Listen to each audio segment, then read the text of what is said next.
बिस्मिल्लाहिर्रहमानिर्रहीम। अस्सलाम वालेकुम। क्या हाल है, कैसे हैं आप सब? उम्मीद है सब बिल्कुल ठीक ठाक होंगे। और इतना प्यारा मौसम हो गया है, रमज़ान स्टार्ट होने वाला है। शुक्र अल्हम्दुलिल्लाह, बहुत अच्छा मौसम हो गया। अल्लाह करे हमारा रमज़ान सारा ऐसे ठंडा ठंडा गुजर जाए। और जनाब आज इतना क्लाउडी है और ठंड ठंड सी महसूस हो रही है। कुछ दिन पहले तो गर्मी स्टार्ट हो गई थी, ऐसे लग रहा था जैसे गर्मी स्टार्ट हो गई। जनाब आजकल सब रमज़ान की तैयारी में, आज तक तो कंप्लीट ही हो चुके होंगे। कुछ ऐसे होंगे जो मसरूफियात के बाइस बेचारे अभी भी ग्रॉसरी वगैरह कर रहे होंगे। तो जनाब ये 1-2 दिन पहले का क्लिप है, तब भी क्लाउडी था। और मैं रमज़ान की ग्रॉसरी वगैरह करने गई थी अपने बच्चों के साथ। और बच्चों को जब लेके जाओ तो फिर उन्हें एक ही चीज़ होती है कि मम्मा हमें कुछ खिला दें। और स्पेशली एक चीज़ जिसके लिए मेरे बच्चे काफ़ी दिन से ज़िद कर रहे थे, वो थी आइसक्रीम। काफ़ी टाइम से मैंने इन्हें खाने नहीं दी थी। मैंने इसके भाई इनके गले ख़राब ना हो जाए, फ्लू बिल्कुल अच्छा नहीं लगता मुझे बच्चों के साथ। लेकिन सोचा चलें आज हम खा ही लेते हैं और खिला भी देते हैं। तो जनाब बच्चों ने यहाँ पे आइसक्रीम खाई। लेकिन यहाँ पे कुछ रिफ़ा यूनिवर्सिटी की गर्ल्स आई हुई थी। और उन्हें अपने कुछ रिसर्च के लिए पेपर्स फिल करवाने थे, क्वेश्चन वगैरह।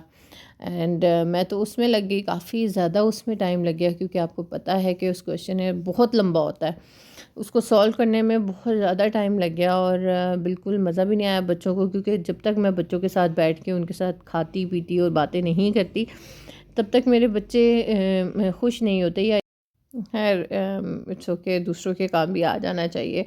और जनाब यहाँ से जब मैं फ़ारिग हुई तो मैंने सोचा कि कुछ ना कुछ चीज़ें जो हैं वो प्रिपेयर कर दी जाए। मैक्सिमम चीज़ें मैं प्रिपेयर कर चुकी हूँ रमज़ान के लिए, लेकिन आई थॉट कि कुछ शेयर कर दी जाए। यहाँ समोसे मैंने बनाए थे, पटियाँ में ले आई थी। थोड़े से समोसे मैंने बनाए हैं, ज़्यादा नहीं बनाए। ये आलू की फिलिंग के साथ हैं। और हालांकि वो आलू वाले अच्छे लगते हैं, शान को चिकन वाले अच्छे लगते हैं, लेकिन अभी मैंने सिर्फ ये आलू वाले बनाए हैं।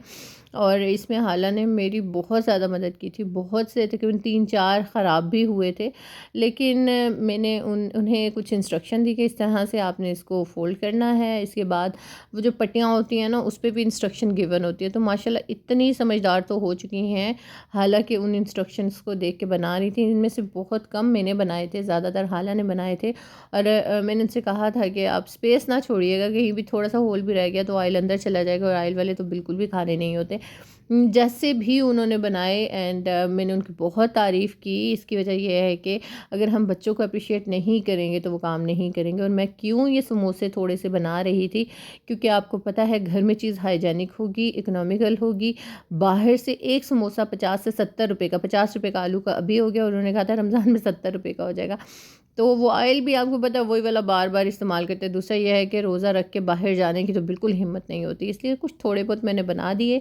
लेकिन मेरी एक भाभी, उन्होंने मुझे बहुत अच्छा मशवरा दिया। उन्होंने कहा मदिया आप ऐसे करें कि उनकी बहन है और वो बैटर बना के रख देती हैं, फिर जितनी रिक्वायरमेंट होती है उसके मुताबिक वो डेली बेसिस पे भी आप साथ साथ बना दें और फ्राइंग कर लें। और मुझे उनका ये मशवरा बहुत अच्छा लगा।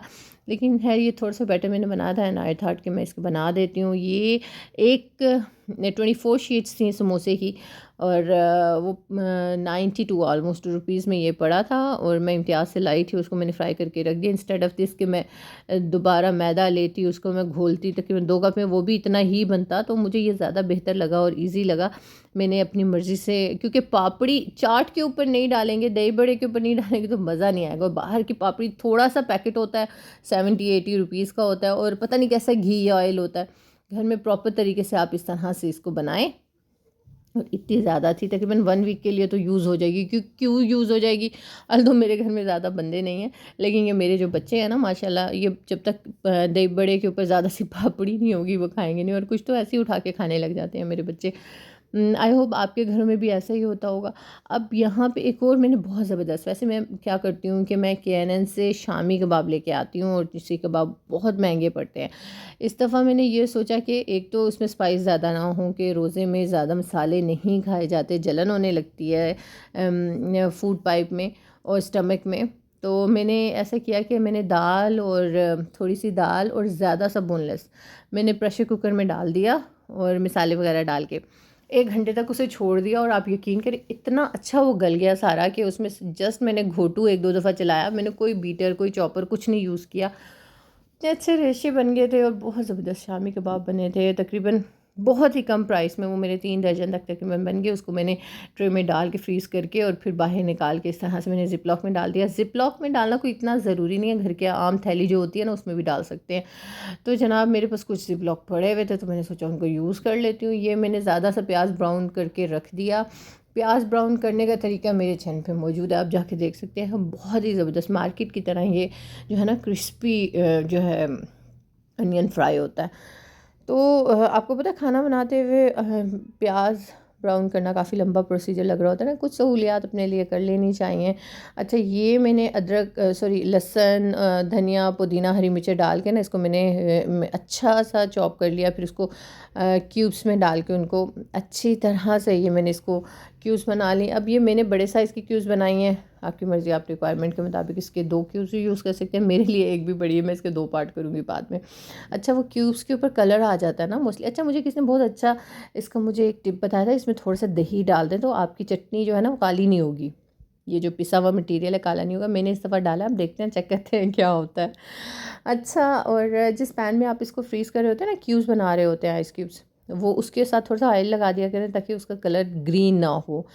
तो जनाब ये अच्छी खासी चटनी बन गई। इसके अलावा और भी बहुत सी चीज़ें मैंने की थी। लेमन भी स्क्वीज़ करके रख दिए थे, मैं बुध बाज़ार से लेके आई थी और ज़्यादा से स्क्वीज़ करके मैंने उसे फ्रीज़ कर दिया था। लास्ट ईयर की भी वीडियो आप मेरी देखें, उसमें मैंने अपनी सहूलत के मुताबिक कुछ चीज़ें इसी तरह की हुई थी। और ज़रूरी नहीं है, मैं आपसे कह रही हूँ ना, अक्सर ऐसा होता है हम ज़िप-लॉक। अच्छा, ये देखें, जैसे मैंने ये एक पोटली निकाल के फ्रीज़र से लाई है। मैं काफ़ी ज़्यादा चने भी थोड़े से उसके चने के पानी के साथ ना ये बॉईल करके और आम सी थैली, ये वाली थैली, इसमें डाल के मैंने फ्रीज़र में रख दिया। क्योंकि बहुत बड़ा फ्रिज तो आम घरों में होता नहीं है। मिडिल क्लास लोग ज़्यादातर एक ही फ्रिज रखते हैं और मेरे पास भी एक ही फ्रिज है मेरी रिक्वायरमेंट के मुताबिक, और इतनी जगह नहीं है कि मैं पूरे महीने की चीज़ें उसमें रख सकूँ। इसलिए थोड़ी थोड़ी मिकदार में ज़्यादातर आइटम मैंने रखने की कोशिश की है। आप भी चने इस तरह से भी रख सकते हैं, ज़रूरी नहीं है आप किसी कंटेनर में रखें या ज़िप-लॉक में रखें, ऐसे आम सी थैली में भी रख सकते हैं जैसे मैंने रखे हैं पोटलियाँ बना के, ताकि कुछ दिन आराम से आप गुजार सकें। उसके बाद ज़ाहिर है काम तो करना ही होता है, हो जाता है। अब ये है जनाब, स्ट्रॉबेरीज़ ले आई थी और इनको धो के ड्राई करके मैंने इनके पत्ते भी नहीं उतारे।